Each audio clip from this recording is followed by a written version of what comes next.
welcome to ThePrint's Softcover. Today we have with us a very special guest, Sujan Chinoy, a former ambassador and current Director General of the Manohar Parrikar Institute for Defense Studies and Analysis, or the MDIDSA. He also happens to be the chair of the Think 20 or the T20 engagement group for India's G20 presidency. Now today we have him to discuss his latest book, World Upside Down, which discusses India's efforts at reorienting its foreign and security policies at a time when there are several geopolitical landscapes that are changing. So, Ambassador Chinoy, thank you so much for joining us today. Thank you very much, Pia, for inviting me. Lovely. So while we have you, my first question is, what was the process behind writing this book, and how has your role at IDSA, T20, and even your previous ambassadorial experiences influenced this book? I've served in Australia, and I have served as the desk officer for the United States as well. So I had this feeling that it was time to write a little more extensively on my experience as Mr. Quad, actually, because I've served, all the 4 countries, and I've spent a lot of time in China as well. My perch as the Director General of the Manohar Parrikar Institute for Defense Studies and Analyses gave me a chance to be in the thick of action and often with regard to policy inputs at a time when the world was changing very rapidly. Between 2019 and 2022, this is the period essentially that the book seeks to cover. Now, I must admit straight off the ball and straight off the bat that I haven't written the entire book with the intention of publishing a book. In fact, yes, it is sort of partly a compilation of my writings, and partly, with new additions that have been brought in.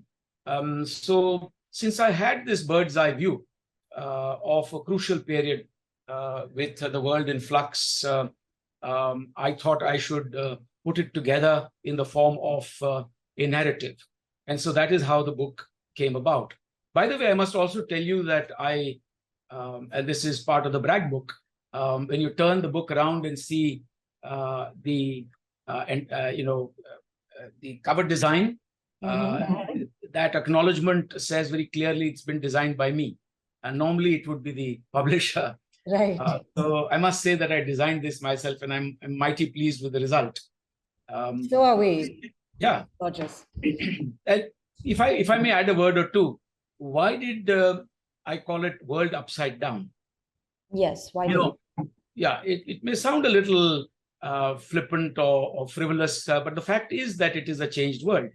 It is not the normal world that we knew. And this process had started well before the COVID-19 pandemic struck, because even before, COVID accelerated all the known differences between major powers. We already had a great deal of friction that was surfacing, particularly between the United States and China over trade issues. And friction was on the rise as a result of China's unilateralism, China's militarization, China's phenomenal economic rise, and the fact that the rise of China has actually been a source of major disruption in the entire region. So there was already a world in flux. The accelerant was the COVID-19 pandemic. And if that were not enough, another major accelerant in the context of India was the rupture in our ties as a result of Chinese perfidy in eastern Ladakh, in Galwan. And if that were not enough, we have seen, on the one hand, turmoil in Afghanistan, the return of the Taliban, and above all, the situation in Ukraine. The war in Ukraine literally questioned, over 7 decades of relative peace, and the fact that the Europeans had taken for granted their economic and security structures. In the Indo-Pacific, of course, we have seen a tremendous amount of progress with regard to economic development. We've seen that with the rise from the ashes of the Second World War of Japan, followed by the Asian tigers, followed in the late 70s by China when it began its open door policy and the four modernizations, the reset with the United States, the kind of relationship that Henry Kissinger put in place, a strategic partnership against the Soviet Union at that point of time, which lasted in different shapes and combinations a good half century until it unraveled quite recently during the Trump presidency. So we have seen that kind of a situation. And I thought it would be instructive to put together something about India's perspectives, how we saw it from the inside, whether the COVID-19 pandemic, whether the situation in Ukraine, more particularly India-China relations, even more particularly the discourse with regard to the Indo-Pacific, the Quad. How does China see it? How do we see the major powers and their presence in the Indo-Pacific? And this at a time when China is almost demanding that the world adjust to its phenomenal rise, quite forgetting the fact that it also requires to adjust, meanwhile, to the relative rise of others. For while China has developed, it's not as if the rest of the world has been standing still. And if China... And since you brought up China, I do want to sort of talk about that, given your previous ambassadorial experience, as well as other factors that make you sort of an expert on this. So in his foreword, External Affairs Minister Dr. Jaishankar talks about, he talks about your chapter, Chinese Checkers, which I thoroughly enjoyed, and says it provides, historical references that are useful in correcting any tendencies towards political amnesia. So what is this political amnesia he seems to be talking about, and how do you think it influences the current discourse in India about our relations with China? Well, thank you for asking that very pertinent question. I do have the privilege of having, dealt with China for a quarter century in my long diplomatic career. And in this current position also, I'll keep dealing with defense and security issues. So I have a view out there, which I've tried to share. But the key point here is that, there are certain aspects of our relations with China that need to be properly understood. For example, let us start at the very beginning.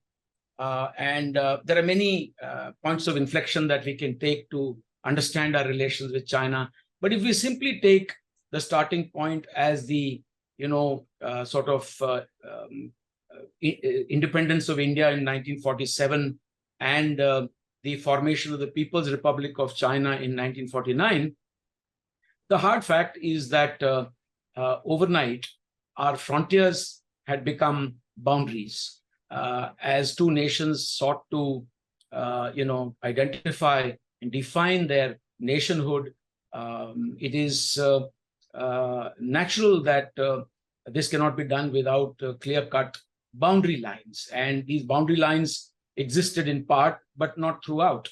So, the 50s were a very difficult period where, in fact, after the Chinese sent the PLA to take over Xinjiang in 1949, Tibet in 1950, there was nary a word that came out of, the international community. In fact, China was not really condemned. In 1950, when they went into Tibet, the only country that proposed some kind of a discussion was El Salvador, a small country like El Salvador. The United States had never questioned the territorial integrity and sovereignty of China, not under the KMT and not under the communists. The British, in fact, took a very different position and said, let's wait for the legal outcomes to be clear of what has happened. But they didn't raise any questions. And India did not either raise any question. In 1959, for instance, when the situation in Tibet was once again discussed at the United Nations, it was Ireland and Malaya which had tabled a resolution. And once again, in that there was a vote. India had abstained. So the point I'm trying to make is that India had a kind of, a position of prevarication on China and on Tibet. We had found the Chinese overnight to be our next door neighbors. They were a neighbor in a civilizational sense through frontiers, through which passed ideas and knowledge and people like, Fa Xian and Xuanzhuang, pronounced as Fa Hian and Huanzang in our history books. They came, went back and forth. From our side, people like, Matanga and Dharmaratna, Bodhidharma went to China. But there were no boundary issues. So I think India, while doing, a bit of prevarication on how to deal with this very large, aggressive neighbor, clearly so identified by a very prescient letter that Sardar Vallabhbhai Patel had written in November 1950 to Pandit Nehru, warning about a belligerent China now on our doorstep. We were prevaricating, but we had also reduced our defense budgets. We had not taken a firm stand with regard to where we wanted to place China in our external relations. On the one hand, we were keen to bring China into the tent through a bilateral, Panchsheel agreement in 1954. On the other hand, the instructions given to our negotiators during the negotiations that led to the Panchsheel agreement in 1954 were that if the Chinese were to discuss the boundary question, please disengage and come back. In other words, don't raise any, difficult issues with the Chinese. The Chinese thought that was really part of their own playbook. They were quite happy to consolidate their positions in Tibet on the boundary itself, especially if India was not really going to discuss the boundary question. So the can was being kicked down the road there. India was providing scientific and technological assistance to China. The Murrah buffalo in China was because of the kind of assistance we gave them in the dairy sector. We used to send scientists and technical experts to China. Chou Enlai used to fly around in Air India planes because China had no airplanes of its own or a national airline. But if that were not enough, even during Bandung in 1955, it was India's logic then that let's bring China into the tent. Better to have them in the tent than outside. But this did not really earn any brownie points. India used to also try and support, China's right to be in the UN, including in the UN Security Council. Mind you, at that point of time, the seat was with the KMT and the Republic of China, well until 1971. So this prevarication was also accompanied by a dramatic reduction of the defense budget. I think the Indian view at that point was that having a large army, we had a very well-trained army at the end of the Second World War, but that was like a vestigial, attribute of colonialism, and India would do well not to have a very large army, not to spend money on defense and things like that. And what did it lead to? It led to an army that had been starved of budgets. It had been starved of equipment, funds. And in 1962, when we went into a border conflict with China, India was ill-prepared. So these are facts that should be well known. We should also, therefore, keep in mind that the premise on which we have built our bilateral relations with China, that has a lot to do with maintenance of peace and tranquility in the border areas. Then, as now. In 1988, I was the desk officer for China when we organized the visit of then Prime Minister Rajiv Gandhi to China. The whole idea was to have a reset in our bilateral ties. Post 62, there had been a hiatus in our bilateral relations. In fact, in 1961, India had pulled back its ambassador. The two ambassadors were no longer in place. In fact, they were no longer in place till 1976. While we had diplomatic relations, it was the chargé d'affaires that were running the embassies. But then when Mr. K.R. Narayanan was sent back, later he was president, Mr. Narayanan was sent to China as ambassador. there was a rethink on this, that we should now try to look at the changed world. Bangladesh had been born. There had been a major reset in relations with the United States, between the PRC and the United States. And a dialogue was resumed in the early 80s. In 1981, we began the official level dialogue on the boundary question. And the premise of Rajiv Gandhi's visit was that there is now scope for a broad agreement between the two sides, between him and Deng Xiaoping and Premier Li Peng, etc., that we should put aside the boundary question. It's a difficult issue. Let's continue to address it through dialogue. It should be resolved through peaceful negotiations. Meanwhile, let's build on CBMs and peace and tranquility. And let us also expand our relations all across the other sectors, including trade and economic ties, people to people, cultural, science and technology, and that this would be mutually beneficial. But on the harsh, terrain of Galwan, on the icy rocks of Galwan, we have seen that both these premises were shattered.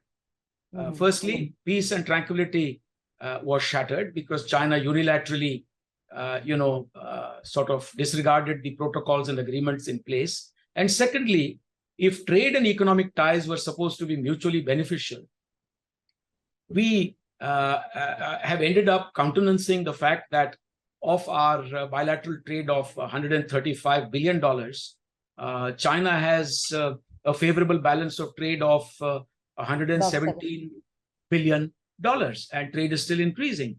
So trade has not been mutually beneficial. Now, you might argue that is, as the Chinese do, that it's because of the structural differences between the two economies. That may well be a factor. But you cannot discount the fact that the Chinese have used a lot of tariff, non-tariff, and technical barriers to trade to actually keep out Indian products, whether in pharmaceuticals, IT, or agriculture. So I think, coming back to the boundary question, sorry to interrupt you, but you have covered quite a bit. But I did want to ask you something when we were speaking about the 1962 to 1988 period. We have not formally demarcated our boundary or the LAC with China.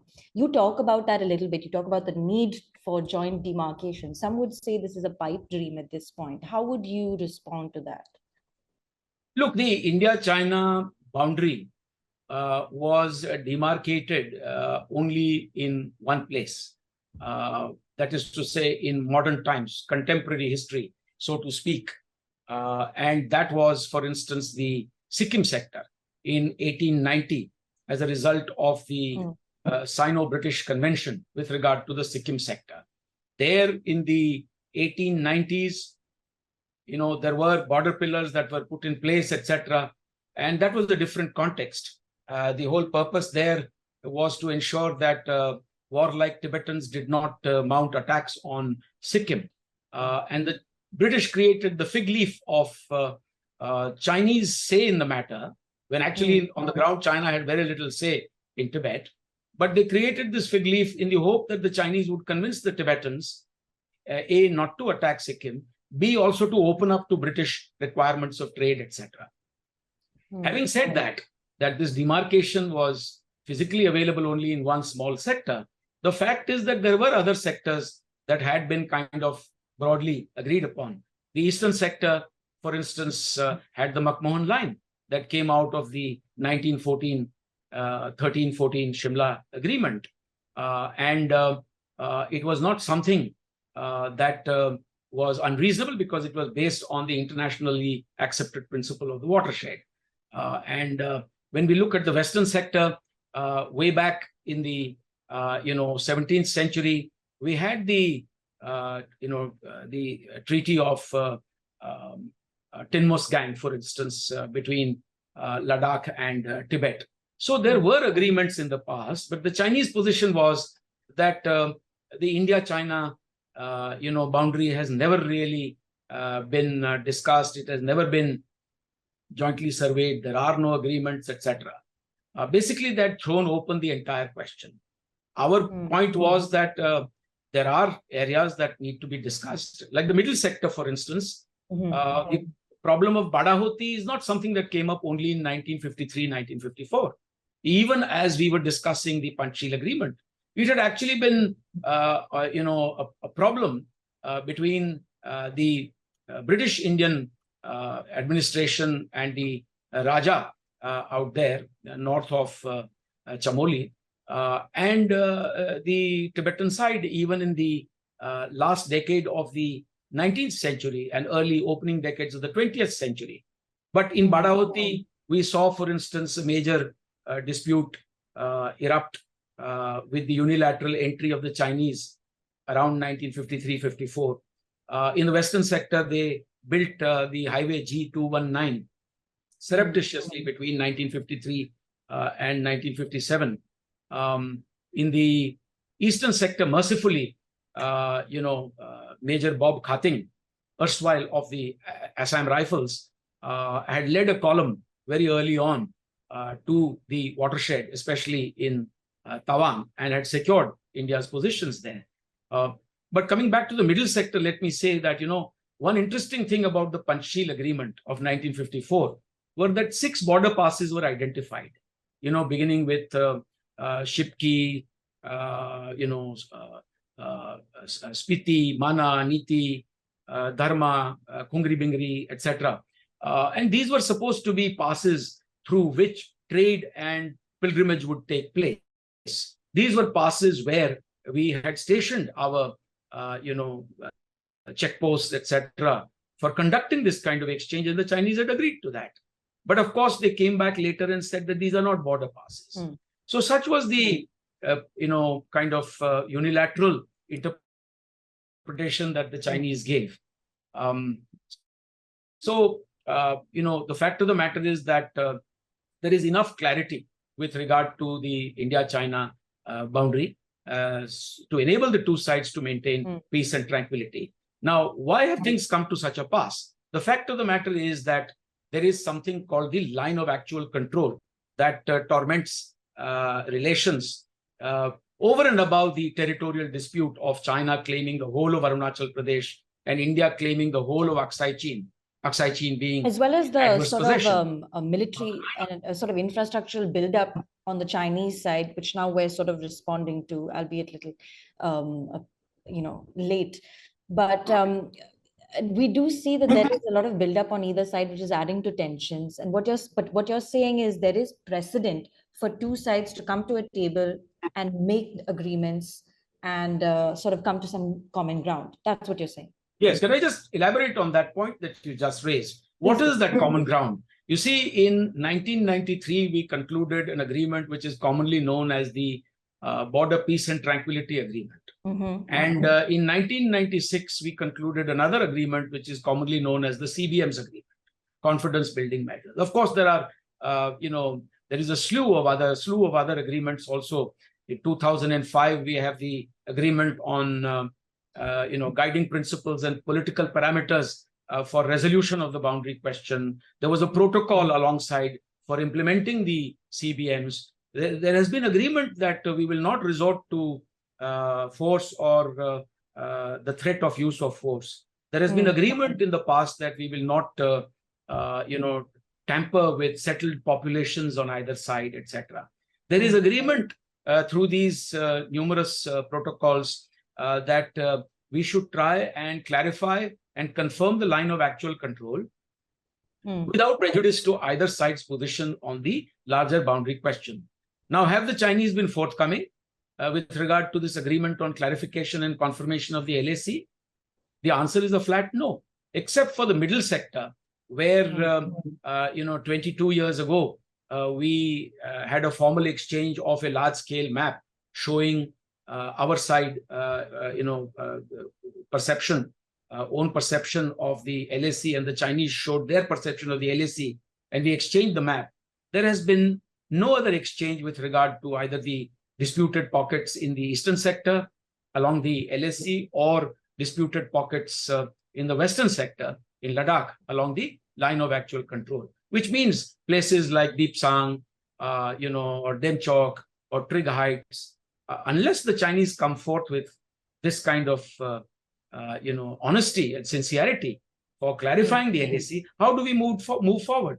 The whole idea of clarifying the LAC was that once we know each other's perceptions, we look to handling the issue of peace and tranquility in the overlap areas. Because there are areas along the LAC where both sides have been patrolling for decades. There are areas where sometimes they've run into each other. Sometimes they have deliberately gone in at different times so as to avoid each other. Then there have been a number of drills, like the banner drill, that this is Indian territory, you are required to go back. They would show something similar, etc. There were SOPs with regard to how soldiers would behave when they confront each other. That they would either be carrying no weapons, or if they were carrying weapons, the rifle would be slung at the back with the barrel pointing down, and that they would not go for it or sort of flourish it in any way. But these things the Chinese have cast aside. They came into Galwan with barbaric weapons, premeditated attack on our troops that were there under the leadership of Colonel Babu on a verificatory patrol. And some last minute, difference there, because the Chinese had not moved back as much as they had committed, and they descended upon our people. So we cannot resolve this unless the Chinese, A, agree to restore status quo ante, the kind that prevailed before their activities of April, May 2020. B, they have to honestly abide by all the protocols and agreements that have been worked out meticulously over the years by the likes of me and others, many others on the Indian side and the Chinese side. And we have to maintain peace and tranquility. Dr. Jaishankar is right when he says that the key issue is peace and tranquility. That unless the situation in the border areas along the line of actual control is normal, we cannot pretend to have normal relations in other sectors. So you seem optimistic about joint demarcation of the LAC at some point, but what you're saying is the ball is essentially in China's court, and for them to commit to the status quo ante. But since this is a book about the world upside down, I feel like we should move a little bit away from China, and I'm going to ask you a question that, in fact, I'm a little curious about, which is our foreign policy and security policy with regard to the Taliban regime in Afghanistan. And another thing I also wanted to ask you about is Myanmar. So you've touched on both of these countries and our foreign policies with them in your book. And the reason why I'm a little curious is with regard to Afghanistan. From my perspective, it seems like we're taking a sort of realist, pragmatic, wait and watch approach to Afghanistan. However, we're also, there have been speculations that India is open to a Taliban representative in the Afghan embassy in Delhi, given there was a certain incident there. Then with Myanmar, we've seen us, both sides, India and Myanmar's junta, come to the table and talk about maybe ways to revive the trilateral highway with Thailand. So how do you see our foreign policy with specifically these two countries and the regimes that are in power there? So firstly, I think it's very important for India to have a stable neighborhood in order to enable India to focus on the one key objective, which is to achieve rapid economic growth, inclusive growth at that, and to sustain it over several years. Unless we do that, we cannot expect the Indian economy to achieve its true potential. Having said that, we are aware that Afghanistan has always been India's neighbor. It is only as a result of partition and the fact that parts of Jammu and Kashmir were usurped by Pakistan, that is POK, that we have lost our physical connect with Afghanistan. That does not mean that Afghanistan ceases to be our neighbor in a civilizational sense. We have always had very good relations and warm sentiments for the Afghan people, and likewise. And that includes the spectrum of people who reside in that multi-ethnic society, including the Pashtuns. So to start with, one has to be very clear that we have nothing against any ethnic group in Afghanistan. We want Afghanistan to decide on its own future, to have its own autonomy, in terms of decision making without outside interference. At the same time, it goes without saying that what happens in Afghanistan, especially if it is negative developments, should not spill out into the region at large, because several countries are affected by what happens in Afghanistan, especially if terrorist networks have safe havens there, etc. So we've obviously not been able to in the past see eye to eye with the Taliban, because they were a very different kind of people with a different set of ideologies. And very closely aligned with Pakistan. And closely aligned with Pakistan, though not today. In the past, things have changed. It's a world upside down, even with regard to that. Exactly. And that's because there is a Tehreek-e-Taliban Pakistan that is engaged in hostilities with the Pakistan state, and the TTP has close relations with the Taliban. And now the Taliban finds itself fighting an even more radical group called the Islamic State Khorasan, as if the Taliban were enough. So the ISK, in fact, thinks that the Taliban are not radical enough. The point is that the gains of the last 20 years, the sacrifices made by many countries, including the United States of America, the Europeans, and others, in giving Afghanistan a chance to achieve harmony in society, the gains made with regard to gender equality, gains made with regard to protection of the rights of the minorities, women, the girl child, in regard to education, etc. These were completely threatened when the Americans walked out one fine day and left Afghanistan to its own devices, and the Taliban simply walked in and took over the whole country. So we have to keep in mind that when the Taliban came into power the last time around, countries like Saudi Arabia, the UAE, and Pakistan had actually recognized the Taliban regime. This time around, no country has officially recognized the Taliban, not even Pakistan. Although many countries continue to maintain a close contact and dialogue with the Taliban. That includes many Central Asian countries as well. Even China, in fact. China, Pakistan, and the Taliban's foreign ministers recently met. Correct. The Russians as well. So the issue here is that we have no quarrel per se with the people of Afghanistan. We have, in my view, we have no real quarrel with the Taliban also, if they have decided to preserve the gains of the last 20 years, decided to moderate themselves, to keep in lockstep with the changed situation and the changed times. In fact, the Taliban can become a force for the good if they were to actually turn over a new leaf, preserve the gains of the past, ensure the protection of the rights of women and minorities, protect the right of the people to better education, clamp down on drug smuggling, etc., and also ramp up the fight against radical groups like the ISK.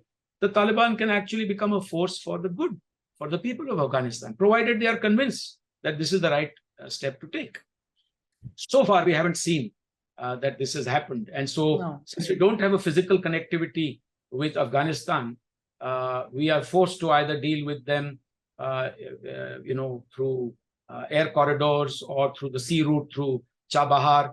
Don't forget that India is one of the biggest stakeholders in Afghanistan in terms of developmental projects. We have spent over $3 to $3.5 billion there. Virtually everything that you see there, of note, many good things like the Friendship Dam, originally called the Salma Dam, or the Parliament building, or for that matter, the Phule Kumri power stations and power transmission lines. Many such things have been actually constructed by India. The Zaranj-Dilaram Road. We have been giving humanitarian assistance to the people of Afghanistan even now. We have committed to high impact, low cost, high impact projects, community-based projects around Afghanistan. So we have to try and see how we can preserve these gains and see if the global community can convince the Taliban to actually turn over a new leaf. As far as Myanmar is concerned, look, it's a country straight on our borders, and a very, very sensitive border at that. About 1,650 kilometers or so of our borders that we share with Myanmar, there is the free movement regime on both sides, which allows people to ingress and egress up to 16 kilometers on either side. There is an ethnic color wash there. You've seen it recently when there is turmoil in Myanmar. You have a lot of the Zo people, that is the Chin people, they are Mizos. They sought refuge on the Indian side. I think the number that was bandied around was something like 40,000. Many of the soldiers also fled to our northeastern states. Yes. Then you have the Rohingyas because of disturbances in the Rakhine. So the point I'm making is that this is a very sensitive area where India has always had to take into account the difficult terrain, the fact that on the other side is a sovereign country called Myanmar, but in a very disturbed state as far as its own frontiers are concerned. Many of our insurgent groups have routinely been taking refuge in the jungles on the Myanmar side, and through better cooperation with the regime there, we have, for example, in 2015, we were able to conduct operations in Myanmar in tandem with the Myanmar government through intelligence sharing, etc., kind of a cross-border action against insurgent groups. So we have to be mindful of the fact that, trying to isolate Myanmar, whether in the past or now, trying to create a vacuum there in which a country like China can consolidate its position, it's really in no one's interest. So we have to have some kind of a dialogue with the regime. We have to convince them of the importance of stability within the country, on their frontiers, etc. We have recently, been giving them some assistance as well. A Kilo-class submarine was handed over to the Myanmar Navy. And we have good relations with Myanmar. Why not? They are our neighbors. So I think we're running a little bit out of time, but since you are Mr. Quad, I have to ask you about Quad. You spoke a little bit about little against premature expansion of Quad. I wanted to elaborate a little bit on that because would you say that including countries from regional players like New Zealand, New Zealand, Vietnam, South Korea, wouldn't it be fruitful to have these voices as well in the Quad? And if you agree, what is the timeline? Look, I am not against an expanded dialogue. In fact, if you read my chapter, right, it's more about premature. I have spoken about premature as in terms of whether the time is right to expand the Quad itself. But on the other hand, I have proposed myself that in the Quad Plus format, dialogue should be expanded, in fact, to a broader constituency. And this is happening. For instance, in the Quad Plus format, many other countries have been engaged. You are right in pointing out New Zealand, South Korea, even Israel and Brazil have been engaged in the Quad Plus format. The whole point is that, you see, as far as the quadrilateral security dialogue is concerned, it has four major players there: India, United States, Japan, and Australia. And now most of these countries have the requisite panoply of agreements between them with regard to even logistics agreements, etc., intelligence sharing, either bilateral or trilateral. India, US, we've got a vast number of agreements in place now, whether it is the BECA or COMCASA or LEMOA or SISMOA, the whole panoply.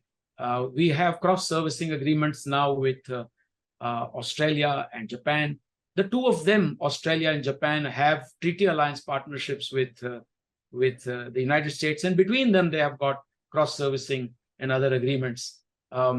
So we have very close defense cooperation with these three partners, perhaps not necessarily at the same level, the US being at the top, And then, of course, commensurately, Japan and Australia at somewhat lower levels. But we can't possibly do all of that, plus the, what we call the resilient supply chains initiative, or other aspects of having an open and rules-based order in the Indo-Pacific being discussed with just about everybody.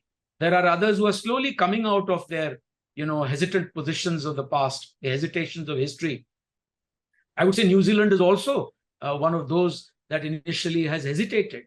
Don't forget, New Zealand was a country that walked out of ANZUS because they were not very keen, to be partly to do with their policy on nuclear issues, nuclear weapons, etc. But New Zealand in the past wasn't among the most enthusiastic of supporters of the concept of the Indo-Pacific, nor was South Korea until the new government came in place and declared its own vision of the Indo-Pacific, which is a far cry from their earlier obsession only with, the Korean Peninsula issue and relations with China and things of the sort. Relations between Korea and Japan are also improving now, which is a new development. So the point I'm trying to make is that, in my view, it's not time for the Quad to expand. The Quad should be like the inner core of issues relating not just to security, but to, technologies, high-tech areas, 5G, AI, also things with regard to economic development, the Indo-Pacific Economic Forum. It should be the core. And then there can be an exoskeleton, as I call it, of what we call the Quad Plus, where there can be different nodes of connect with others. And the Indo-Pacific, it's like throwing the baby out with the bathwater. Why should anyone be opposed to the concept of the Quad when the Quad, exists in various formats in other geographies also? The Chinese also have their own Quads with other countries on different issues. And as far as the Indo-Pacific is concerned, it is like mother's milk and apple pie. There is nothing that you can refute in that, because the Asia-Pacific is a thing of the past. It served its purpose in the second half of the 20th century, when it allowed countries like Japan first, thereafter the Asian tigers, thereafter China, to link their emerging economies and manufacturing hubs to that one large market across the Pacific in the United States of America. It also had a lot to do with America being front and center in terms of its basis, whether in Guam or whether in South Korea, etc., in Australia and Japan. But beginning the opening decade of this century, a much larger constituency is experiencing economic growth. It's no longer limited to Northeast Asia or to East Asia. Southeast Asia is growing, South Asia is growing, the littoral of the Indian Ocean, particularly east coast of Africa, is growing. And so I would say the Indo-Pacific accounts for the interconnectedness of trade, technology, terrorism, narratives, trust, you name it. And also it is a vindication of a more democratic, aspirational, larger constituency. To deny the Indo-Pacific is to say that only China and the East Asians have a right to grow and be at the center of what is happening in the Asia-Pacific. Of course, China will resent disuse of the term Asia-Pacific, for it had China front and center. The Indo-Pacific has India and many other countries with an equal right to development at the center of the discourse. So Indo-Pacific is more representative. It is more accommodating of the new realities. And it, in fact, represents the growing aspirations of a much larger constituency. It is open. It is inclusive. The Asia-Pacific is not. Well, thank you so much, sir, for taking the time out to speak to us. I'm afraid we've run out of time, but on that note, thank you so much for explaining the sort of change and the relevant change from Asia-Pacific to Indo-Pacific. I have many questions about the Global South and these other terms that have also started to come up, but that's for a later conversation. Once again, thank you so much for joining us with The Print on our Softcover platform. Readers and viewers, once again, I would encourage you to go out, buy this amazing book that has a compilation of some very relevant articles and thinking on India's foreign policy going forward. Thank you, sir.